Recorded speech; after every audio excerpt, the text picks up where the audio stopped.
Mesdames, Messieurs, chers amis, ou devrais-je vous appeler chers soldats de l'an 2?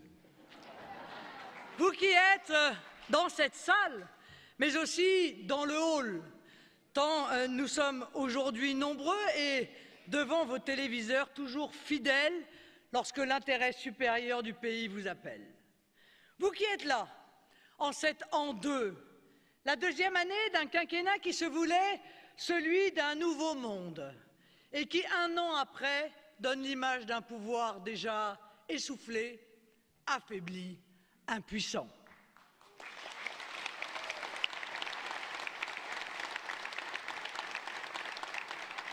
Ceux qui croyaient qu'une élection présidentielle suffisait à faire le printemps, que l'élection présidentielle avait arrêté le temps et avec lui la glissade de la France vers l'abîme, tout cela doivent se rendre à l'évidence. Emmanuel Macron n'incarne pas le début d'un cycle, mais la fin d'un cycle.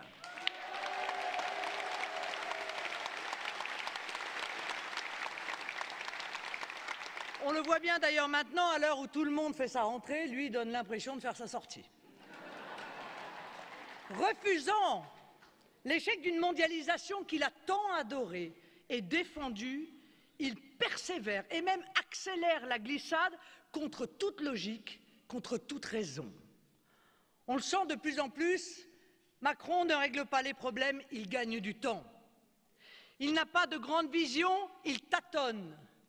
Il ne marche plus, il rame. C'est,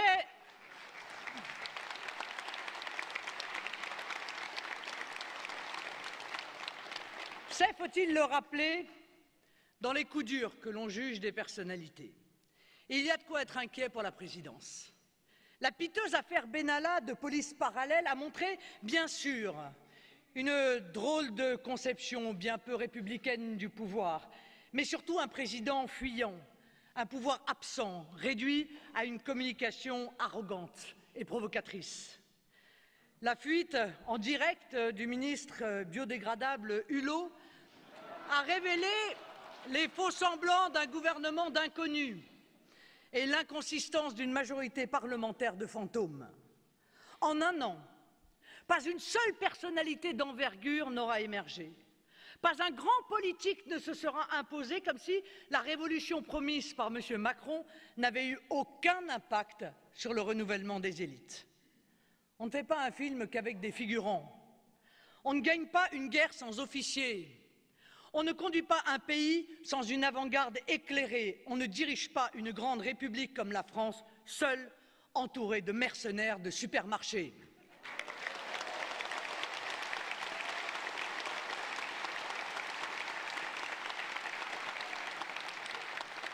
Finalement, au bout d'un an, le nouveau monde de M. Macron n'a réussi qu'à exhumer quelques vieux survivants du socialisme sulfureux, comme l'ancien conseiller en communication de Kofi Annan, le très mutualiste Richard Ferrand.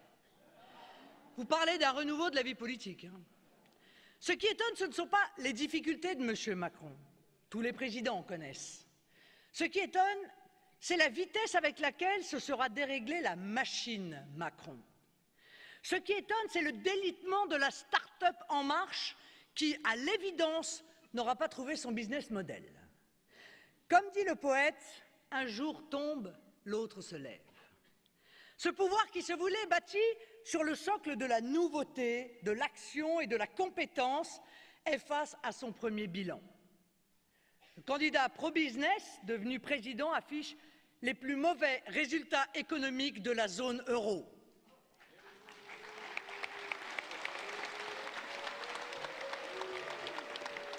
Le choc de croissance ne s'est pas produit et la France affiche la croissance la plus faible de la zone euro avec une prévision de la Banque de France d'à peine 1,6% au lieu des 2 promis, tant d'ailleurs en 2019 qu'en 2020. La dette a explosé de plus de 40 milliards, ce qui la porte à 97,3% du PIB, soit 2255 milliards d'euros, non loin de la barre symbolique des 100% du PIB. Les dépenses publiques progressent de 25 milliards alors que le déficit continue de se creuser. Si l'on prend les 3 catégories ABC, Le chômage continue sa progression et avec 5 941 200 chômeurs, il augmente de 1,5% sur un an. Ces résultats macroéconomiques montrent que le choc de confiance nécessaire en économie n'a pas eu lieu. Les lois de déréglementation sociale n'ont ni libéré, ni créé l'emploi, ni rétabli et rassuré les entreprises. Elles n'ont fait qu'ajouter à la précarité. Ces résultats montrent que les théories du ruissellement ou du premier de cordée, servies par le pouvoir pour justifier les cadeaux aux très riches, relèvent du raisonnement biaisé d'un banquier d'affaires. En étant totalement inefficace d'un point de vue économique, cette politique pour les très riches a eu un impact direct et lourd sur la vie de la très grande majorité des Français. C'est tout d'abord l'argent que l'on a pris dans votre poche. Le choc de croissance n'a pas eu lieu, mais le choc fiscal, lui, il fait mal. Le prix de l'essence est enflammé. Rendez-vous compte. En 2007, avec un baril à 65 €, l'essence était à 1,04 €. Aujourd'hui, avec un baril au même prix, le coût à la pompe est de 1,61 €. Et le prix du fioul domestique a fait un bond de 26% en un an. Lorsque le prix du carburant augmente dans ces proportions, cela remet presque en cause la liberté de circuler. Pour un gouvernement qui a fait de la mobilité une obsession, c'est cruel. Le gaz a augmenté de 7,45% au 1er juillet. Je rappelle, c'est un tarif réglementé. À cela s'ajoute la hausse et les conditions drastiques du contrôle technique, l'augmentation du prix du timbre, l'augmentation du prix du tabac qui verra en 2020 le paquet à 10 €. Et ce sans compter la future redevance télé qu'ils souhaitent faire payer à tous, y compris à ceux qui n'ont pas la télé.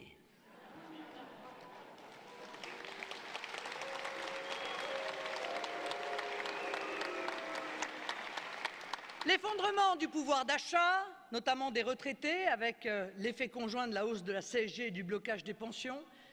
Bon, les retraités, pourquoi? Parce qu'ils sont réputés improductifs aux yeux de M. Macron. Donc ils sont visiblement désignés comme les souffres-douleurs du gouvernement. Ils sont d'ailleurs les grands absents du plan pauvreté du gouvernement. Et l'on peut ajouter indéfiniment, je n'ai pas fait une liste exhaustive, la baisse des APL, la restriction des dispositifs en faveur des handicapés, le gel des allocations familiales. Et justement, concernant les familles, on voit poindre avec le prélèvement à la source l'individualisation fiscale qui tente à supprimer le quotient familial, c'est-à-dire la prise en compte des charges de famille dans le calcul de l'impôt. Et probablement l'espoir de la mise en place d'une CSG progressive, vieux dada de Bercy depuis 20 ans. Demain, le projet de réforme des retraites entraînera une baisse généralisée pour les millions de salariés du privé et la dégressivité envisagée des allocations chômage touchera de plein fouet les cadres qui croyaient être préservés par la politique régressiste d'Emmanuel Macron. Mais ils ne s'arrêteront pas là, puisqu'aujourd'hui, M. Castaner a annoncé qu'ils allaient s'attaquer au patrimoine des Français par une réforme des droits de succession. Eh oui, après l'impôt sur la fortune immobilière, il ne sera plus ni possible ni souhaitable pour le gouvernement de se constituer un patrimoine pour le léguer à ses enfants. À cela aussi, nous nous opposerons, car nous sommes le parti de la transmission.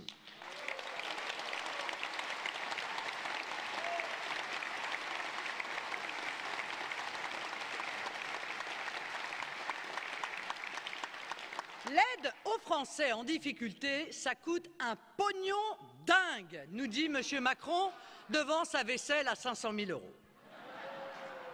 Cette politique d'Emmanuel Macron, je le dis avec gravité, est profondément attentatoire à l'identité sociale de la France.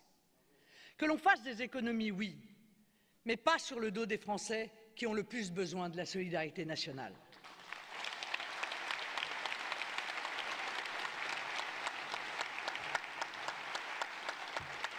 Il veut des idées, on va lui en donner. Faire des économies, c'est arrêter le puissant fond de la prise en charge de l'immigration. Le pognon de dingue que nous coûte l'Union européenne qui s'en sert pour nous contraindre et nous affaiblir. C'est arrêter les gaspillages de l'argent public. C'est mieux utiliser l'argent public. C'est rendre aux Français le fruit de leur travail. Relancer l'économie, C'est soulager les entreprises de la paperasse à l'heure où le prélèvement à la source fait d'elles les nouveaux collecteurs d'impôts.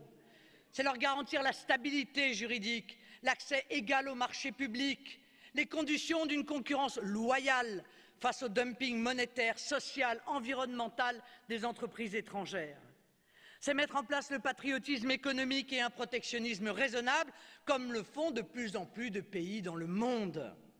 C'est penser aux petites et moyennes entreprises qui sont, nous le savons, le moteur de la création d'emplois. Sur la méthode, le candidat Macron avait vendu l'énergie, la volonté, la capacité à réformer.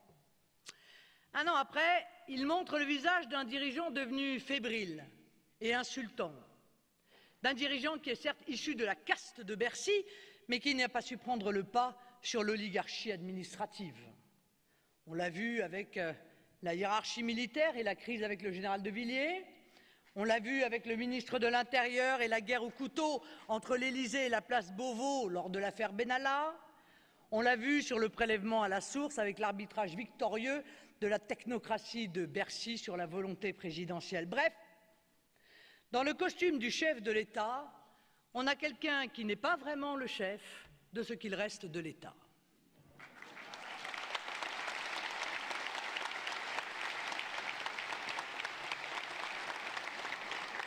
Car le premier devoir de l'homme d'État aurait été de restaurer l'État et de le mettre au service de la volonté du peuple démocratiquement exprimée. En un an, il n'a pas redonné à l'autorité politique la main sur un État qui semble ne plus fonctionner que par lui-même, en dehors de toute décision démocratique. C'est là davantage qu'un échec, c'est une faute. Même la volonté de rendre à la fonction présidentielle sa dignité s'est fracassée sur la relégation de l'Élysée en boîte de nuit transformiste et sur quelques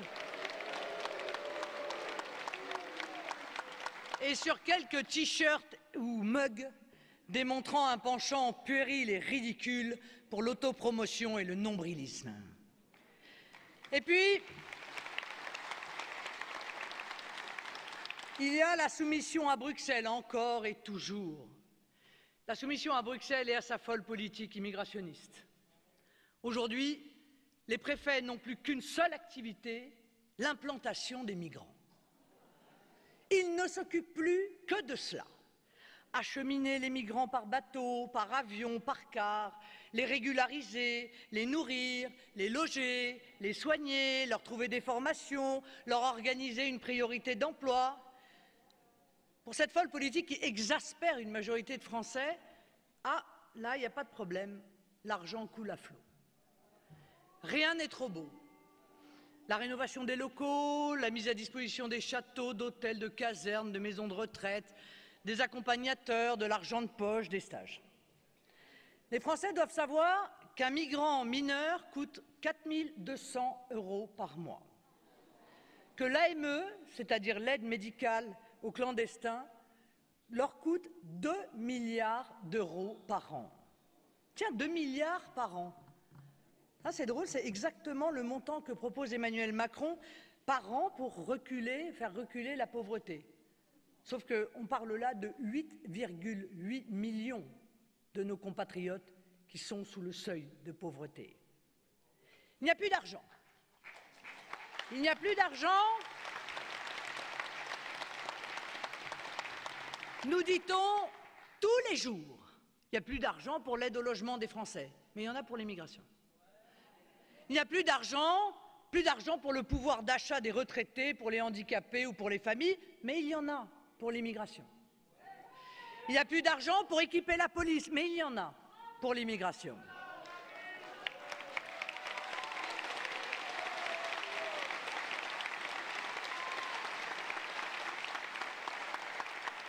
Alors, qu'en 30 ans, il n'y a jamais eu d'argent pour les SDF français qui meurent dans la rue de froid, aujourd'hui on trouve sans problème des dizaines de milliers de places d'hébergement.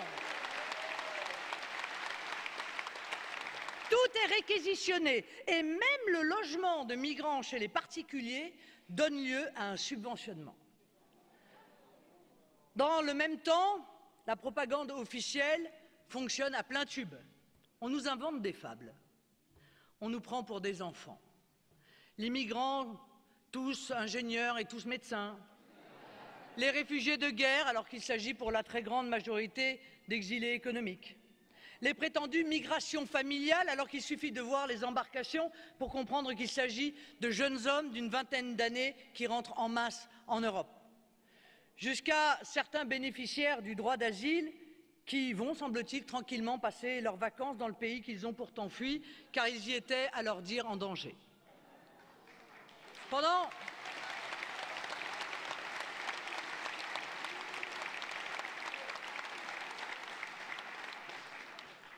Pendant ce temps, probablement de vrais persécutés,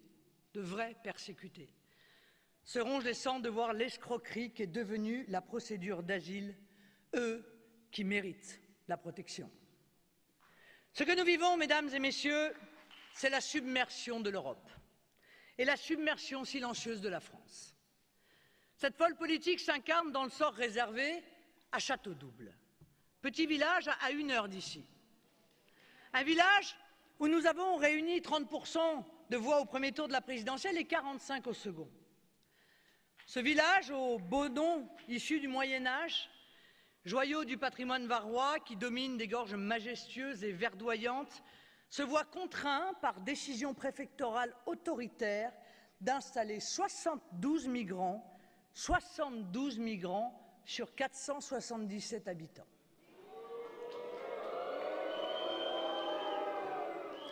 J'ai tenu à me rendre moi-même accompagné de vos élus de la région, David, Frédéric, Philippe et beaucoup d'autres. Au milieu de ces pierres dures et éternelles que des siècles ont montées et qui se confondent encore aujourd'hui avec la montagne. Au milieu de ces façades sculptées de rose-croix qui nous parlent encore de la tumultueuse histoire des Templiers gardiens de la Dracénie. Sur ces sentiers caladés qu'empruntent les promeneurs, je suis venu dire des vérités, dire tout simplement la vérité. Je suis venu dire à tous les habitants de ces villages dans notre pays qui vivent la même chose que j'étais à leur côté.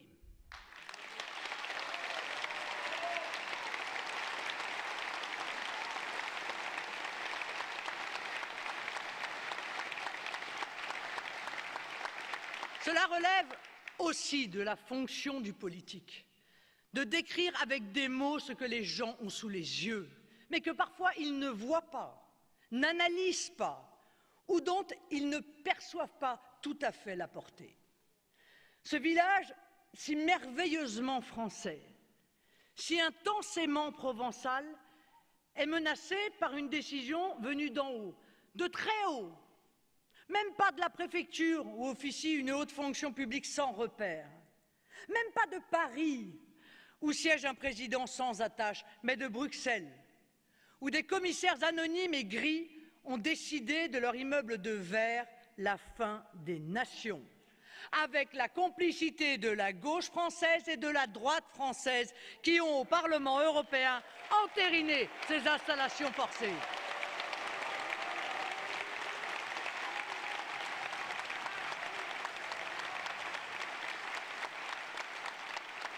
Je suis venu dire à tous ceux qui ne le savent pas que ce qui se passe dans un charmant endroit comme Château-Double se passe partout en France, dans des dizaines de villes, dans des dizaines de nos villages.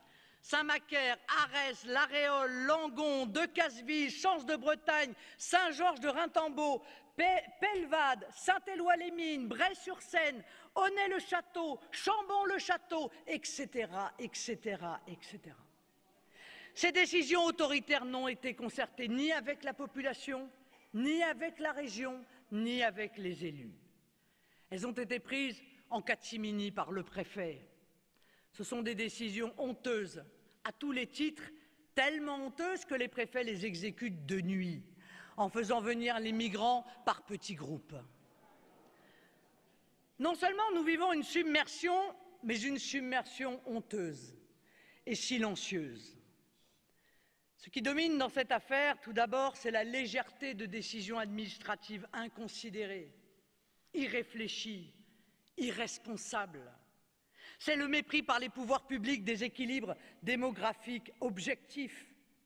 c'est le mépris des gens, c'est le mépris de l'identité de nos pays sacrifiés à une folle vision idéologique. Cela se résume en une formule. Aujourd'hui, l'État joue contre la nation.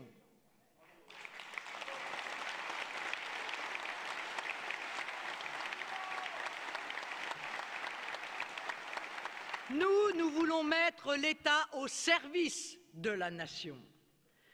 Ces villages volontairement réquisitionnés pour accueillir des migrants, sans le vouloir, sont devenir le symbole d'un phénomène d'ampleur européenne, qui emporte des drames humains que je ne veux pas éluder et qui font partie du problème. C'est aussi la violation de nos valeurs, avec le soutien de nos États à un lucratif trafic d'êtres humains. L'effondrement programmé des niveaux de salaire au profit de puissances d'argent et au bout du compte, un projet incompréhensible d'incitation à l'immigration clandestine, alors que c'est exactement l'inverse qu'il faudrait faire. Une politique dissuasive d'immigration. En faisant ce choix, le nombre de migrants arrivés en Italie depuis l'arrivée au pouvoir de Matteo Salvini a baissé de 65%.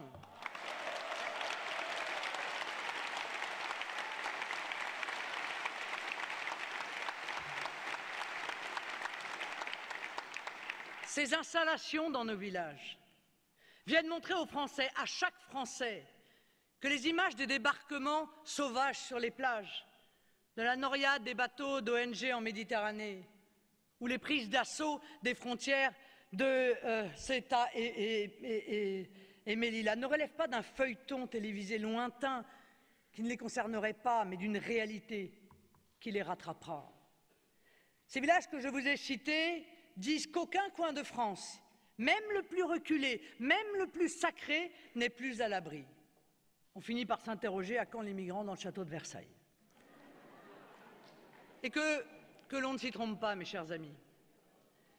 L'expérience des grands centres urbains, de nos banlieues, comme de nos voisins européens, nous indique la suite de cette immigration de masse. La ghettoisation, le communautarisme, la délinquance et pour finir la fuite des habitants. Ces villages témoignent enfin du double langage des politiciens. Sur les tribunes, M. Wauquiez dénonce la submersion migratoire. Mais comme président de région Auvergne-Rhône-Alpes, il finance avec l'argent des contribuables l'association Forum Réfugiés Cosy, celle-là même qui va installer les migrants à Châteaudouble. Je sais très bien que ça ne vous étonnera pas, c'est là de sa part cohérent avec les votes de ses élus en faveur des quotas de migrants que j'évoquais tout à l'heure, ou bien de leur vote de sanctions contre la Hongrie d'Orban, qui lui a dit non à la submersion.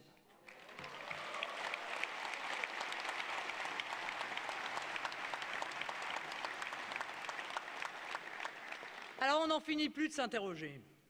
Le préfet qui a pris cette décision a-t-il seulement conscience de ce qu'il fait? Ou applique-t-il servilement une décision sans en comprendre la portée? A-t-il conscience de l'entreprise délétère à laquelle il participe? Et derrière cette affaire, on voit les rouages d'une mécanique bien rodée. Des petits maires qui n'ont pas le poids, évidemment, pour s'opposer au préfet. Des associations qui ne représentent qu'elles-mêmes mais vivent de subventions publiques. On a vu le rôle des ONG dans ce qu'il faut bien appeler un trafic mondial d'êtres humains.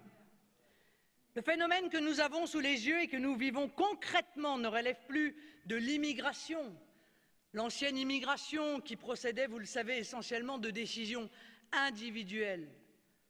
Nous sommes en face de migration, selon la sémantique européiste, c'est-à-dire d'un processus qui met en jeu des transferts massifs de population d'un continent à l'autre. Les migrants ne rejoignent plus un pays, ils rejoignent une communauté, celle de leur pays d'origine, installée dans un pays. Ces migrations sont d'une ampleur sans précédent. Le 21 septembre 1991, dans une tribune du Figaro Magazine, je suis sûr que certains d'entre vous s'en souviennent, le président Giscard d'Estaing mettait les Français en garde contre l'immigration-invasion. La droite a quand même sacrément changé.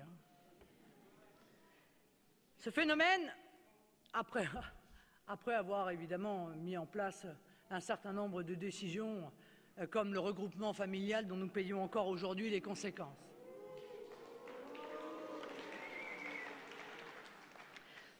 Ce phénomène, il possède 3 caractéristiques.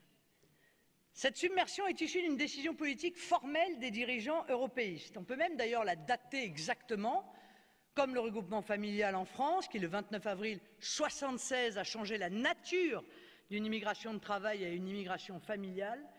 Le coup d'envoi de la politique de migration date du 5 septembre 2015, le jour où la chancelière de l'Union européenne, Madame Merkel, a déclaré grandes ouvertes les portes de l'Europe. C'est peu de dire qu'avec nous, la politique migratoire de l'Europe changera et c'est évidemment un des grands enjeux des élections européennes. Deuxième caractéristique, cette submersion est organisée méticuleusement. Alors je le dis aussi clairement, avec nous, l'Aquarius n'accostera plus sur les côtes françaises.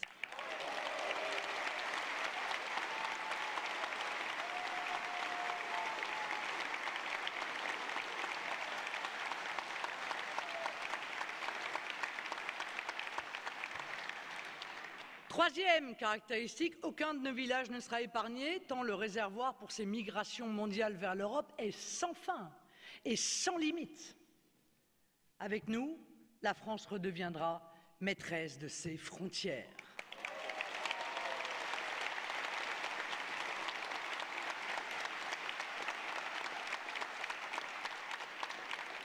Mes amis, jamais dans l'histoire des hommes, nous n'avons vu de peuple qui organise ainsi volontairement la submersion irréversible de son territoire. Jamais nous n'avons vu une nation qui organise sciemment la ruine de ses comptes sociaux, planifie la remise en cause de sa culture et programme ainsi la disparition de son identité.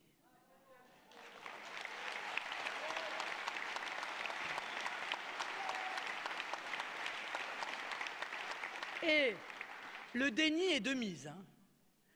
J'ose dire que cette déferlante aggrave encore les problèmes de sécurité. On le voit avec les actes délictueux commis par certains migrants dont les gazettes taisent d'ailleurs volontairement le statut en France, mais aussi chez nos voisins, et notamment en Allemagne. Est-ce qu'on a véritablement besoin d'en rajouter à l'insécurité ambiante, sérieusement?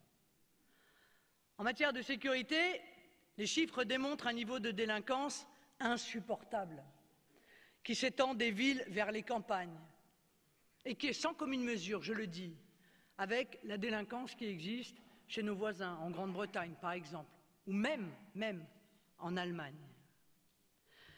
Mais l'essentiel des actes, là encore personne d'autre peut-être que moi ne vous le dira sur la scène politique française. L'essentiel des actes de délinquance et de criminalité proviennent de ces quartiers hors contrôle. Ces zones de non-droit qui ont pullulé dans les 20 dernières années, et donc Xavier Hofer, criminologue, nous disait ce matin devant les élus que l'on peut les compter à peu près au nombre de 700 zones hors contrôle.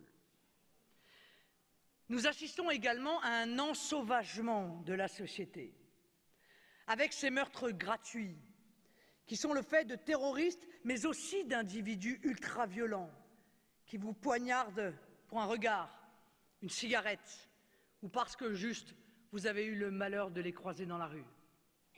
Là aussi, le déni est de mise, quand on préfère classer dans la catégorie coup de folie des actes qui relèvent manifestement d'autre chose, et notamment d'une volonté de semer la terreur dans nos rues.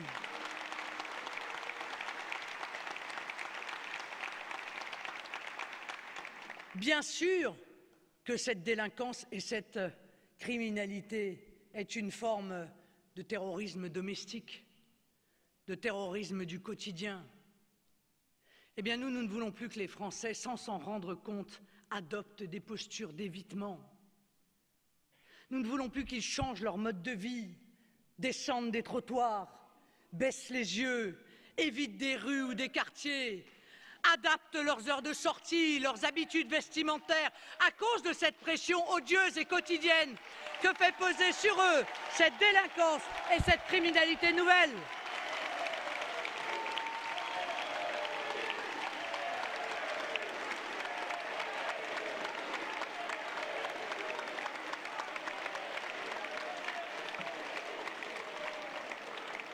Ils ne doivent, nos compatriotes, en aucun cas s'habituer. Car cet ensauvagement n'est pas une fatalité, je le rappelle en toutes circonstances, mais la conséquence d'un certain nombre de choix politiques mortifères. Ils doivent avoir conscience que c'est une atteinte à leur honneur, à leur dignité et à leur liberté que d'adapter leur existence aux méfaits des malfrats et des voyous.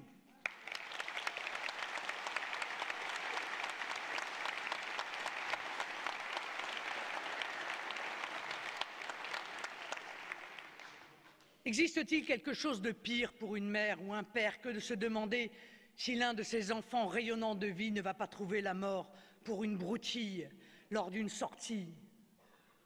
Cette France orange mécanique, nous n'en voulons pas.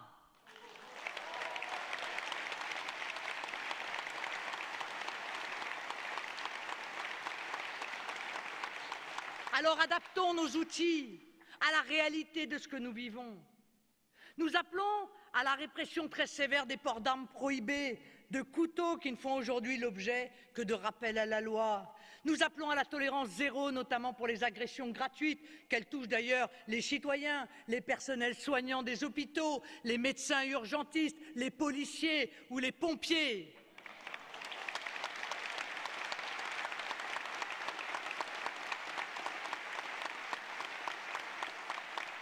Et plus largement, nous combattrons de toutes nos forces la politique de Belloubet-Taubira qui consiste à traiter l'explosion de la délinquance en vidant les prisons et en libérant les voyous.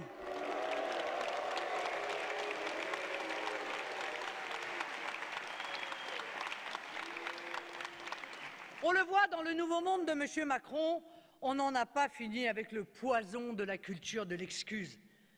Cette vieille lune 68 dardes qui dissout progressivement le lien social et met en place une société de prédateurs et de gibier. Oui, nous affirmons que la délinquance n'est pas seulement une atteinte à la liberté des personnes, mais une atteinte à leur dignité. Et qu'à cet égard, toute tolérance pour les criminels n'est pas acceptable. La tâche est immense, mais je veux vous appeler à l'espérance. La grande bataille des Européennes qui s'ouvre peut tout changer. À nous d'être au rendez-vous que l'histoire nous fixe.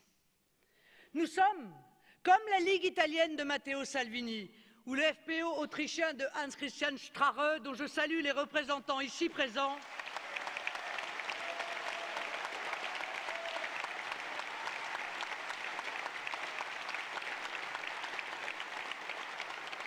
Nous sommes des partis qui défendons bec et ongles nos nations et notre civilisation. Nous luttons chacun dans notre pays pour quelque chose de supérieur, quelque chose qui dépasse les simples contingences politiques. Le grand mouvement national que nous incarnons dans nos pays respectifs et dont le Front National a été le précurseur gagne l'Europe, toute l'Europe. Nous vivons un grand basculement politique qu'il n'est pas abusif de qualifier d'historique. Ce basculement, nous le voyons s'opérer en France comme en Europe. En France, où le clivage nationaux-mondialiste s'impose, confirmant ainsi la présidentielle. Le dernier sondage Odexa, publié avant-hier, nous donne au coude à coude avec La République En Marche à 21% des voix.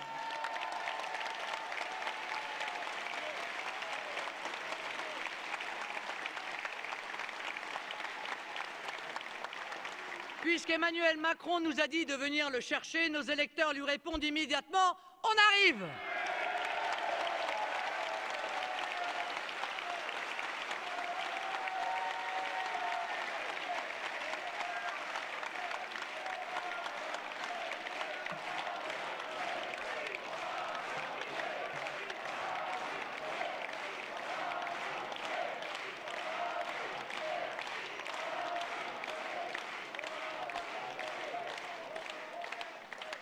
Il ne vous aura pas échappé que les anciens partis comme LR ou le PS, figés dans l'ancien clivage gauche-droite, sont quant à eux relégués au rang de figurants.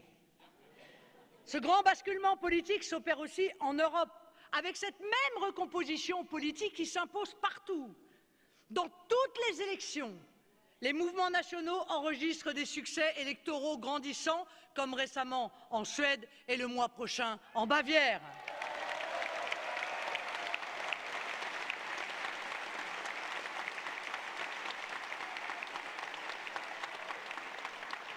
En Hongrie, en Pologne, en Italie, en Autriche, nos idées sont déjà au pouvoir.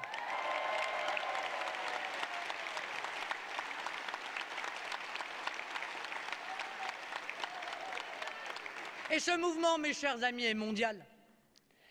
Il est mondial, il s'était déjà imposé en Inde, en Chine, en Russie.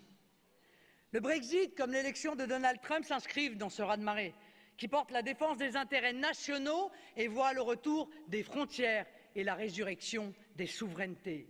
En clair, nous assistons partout au triomphe des peuples. On le constate, c'est une lame de fond qui parcourt le monde. Je vous le disais lors des élections présidentielles, nous faisons face à deux totalitarismes, celui de l'obscurantisme nihiliste et celui de l'argent. En 1979, la révolution iranienne a porté avec elle la montée du totalitarisme islamiste qu'il nous faut éradiquer. Aujourd'hui, en Europe, nous nous y emploierons.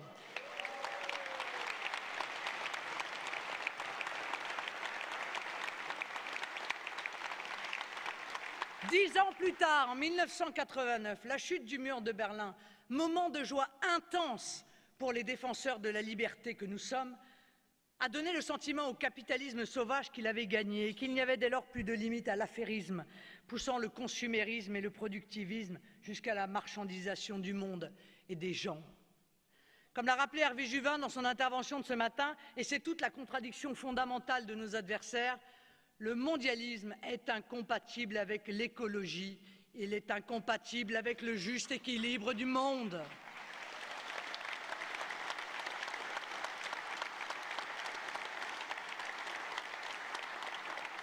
La parenthèse mondialiste se referme, c'est bien pour le monde, c'est bien pour la planète, c'est bien pour les gens.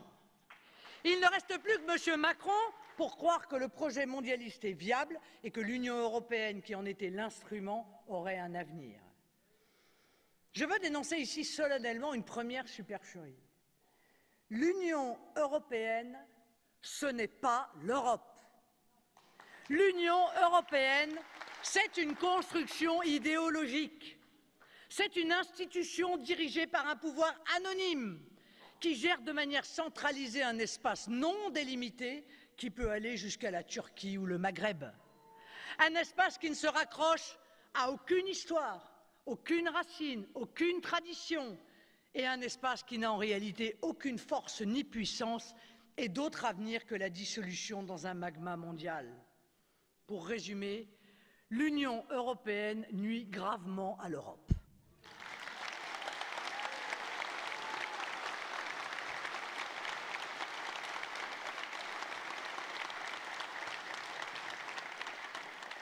Leur Union européenne est aussi grise que le costume de Juncker, aussi triste et désincarnée qu'un billet d'euro, aussi malfaisante que leurs résultats économiques et sociaux. L'Union européenne, ou devrais-je dire comme Viktor Orban, qui sait de quoi il parle, l'UERSS, c'est une dictature populicide, comme le dénonce Michel Onfray, qui use de violence contre les peuples, comme les Britanniques ou les Polonais qui ne se soumettent pas à sa loi, et use de chantage contre tous les autres. L'Union européenne ne défend pas l'Europe, elle effondre l'idée européenne.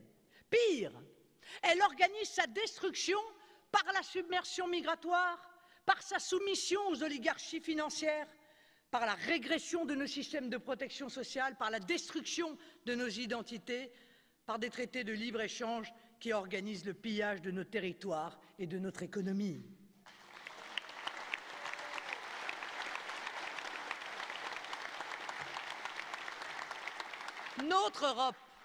Notre Europe est vivante.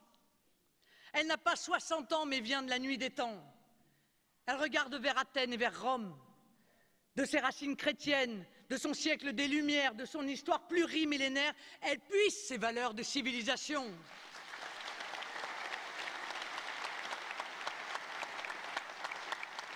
Notre Europe, c'est celle de la diversité, d'une multitude de langues, de cultures si différentes et si riches qui composent, colorent et vivifient notre continent. Une Europe qui s'enrichit des singularités nationales. Notre Europe est réelle. Notre Europe, c'est une valeur suprême, celle de la liberté des individus et la liberté des peuples, qu'on appelle souveraineté. Nous qui sommes les vrais Européens, opposés aux européistes, c'est à nous qu'il appartient d'user de notre liberté pour redonner vie à la belle idée européenne, celle d'une Europe qui laisse les peuples libres de décider s'ils veulent en être, libres de coopérer ou de ne pas coopérer, libres de choisir les domaines de coopération, libres d'en sortir s'ils en expriment le désir. Comme le disait Hervé Juvin ce matin, le combat des nations contre l'Union européenne est un combat d'indépendance.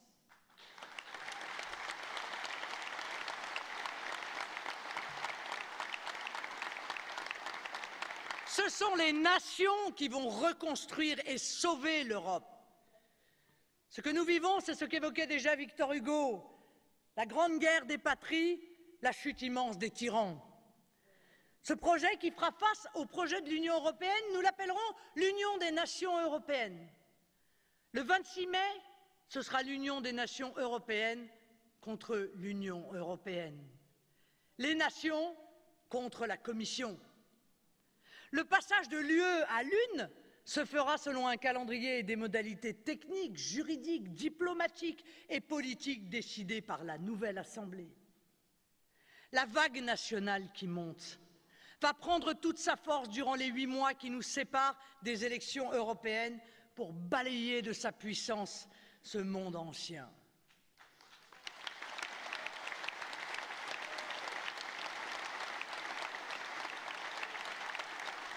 Peut-être pour la première fois dans l'histoire de ce scrutin, les électeurs auront le choix d'un vrai projet alternatif porté dans toute l'Europe et l'espérance d'une majorité au Parlement européen pour le mettre en œuvre. La campagne, nous entendons la mener en liaison avec nos alliés européens du groupe des Nations et des Libertés au Parlement européen. Des alliances pendant la campagne et des convergences une fois élus. Aujourd'hui, ce n'est plus nous qui sommes isolés, c'est eux. C'est Mme Merkel qui perd du pouvoir chaque jour davantage. C'est le titubant M. Juncker. Et c'est Emmanuel Macron, le président funambule, qui marche sur le vide. C'est Tsipras, l'allié de Mélenchon, qui se couche, et Salvini, notre ami, qui se lève.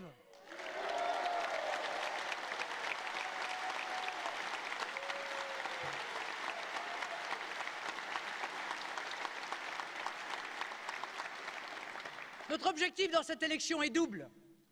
En France, dépasser la liste mondialiste d'Emmanuel Macron et, comme en 2014, sortir en tête de cette élection.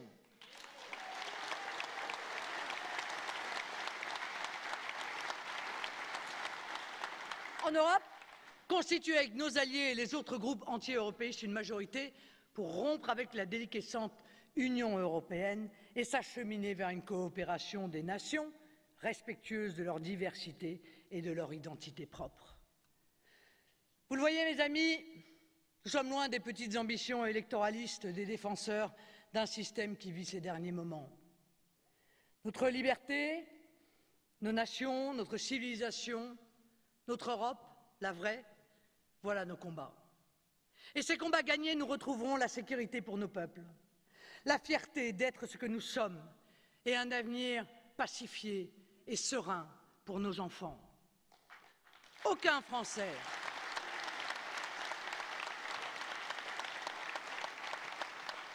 Français ne peut se désintéresser de l'élection européenne qui se profile. Tous doivent savoir que c'est actuellement là que se décide la politique d'immigration. La réglementation et la bureaucratie qui leur empoisonnent la vie. La déréglementation des importations qui leur empoisonnent l'assiette. La dérégulation et la concurrence forcée qui affaiblissent les services publics. Les critères budgétaires qui exigent l'austérité et l'appauvrissement. Mesdames et messieurs, chers amis, les événements nous donnent rendez-vous. Un rendez-vous que nous ne pouvons pas manquer, que nous n'avons pas droit de manquer, parce que c'est un rendez-vous avec l'histoire, avec un grand H. Pour vous, les militants de la cause nationale, les plus anciens qui avaient tant lutté, qui avaient tant donné, qui avaient parfois tant souffert, je vous le dis, le moment est venu. Les efforts, les sacrifices que vous avez consentis durant tant d'années, avec pour seul espoir le salut de la patrie, vont être récompensés. Vous, vieux marins, qui avez traversé tant de mers déchaînées, vous savez maintenant que la terre est en vue.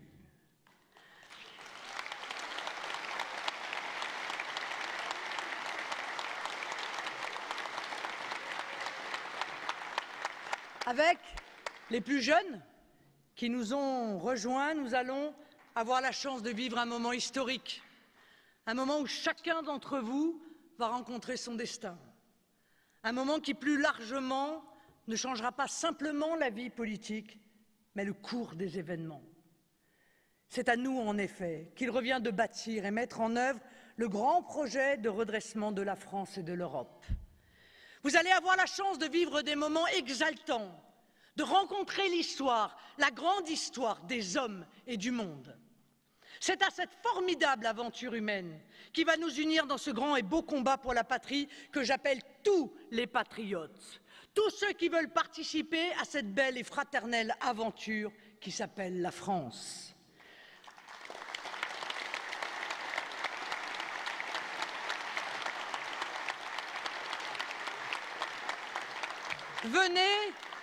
Venez tels que vous êtes, avec la richesse de vos parcours respectifs, avec votre énergie, avec la passion qui vous anime et que nous partageons pour la France.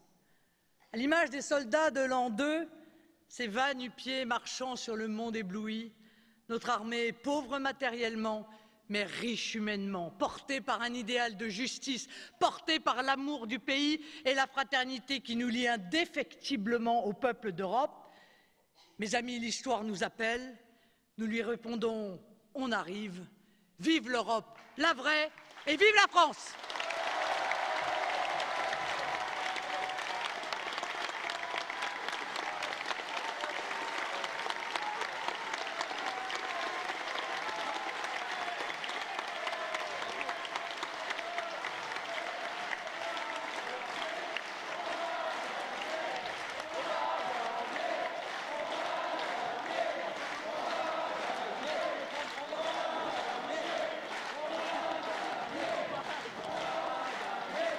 Ça fait du vent.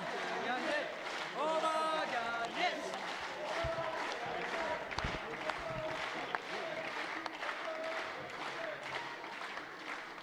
Allons enfants.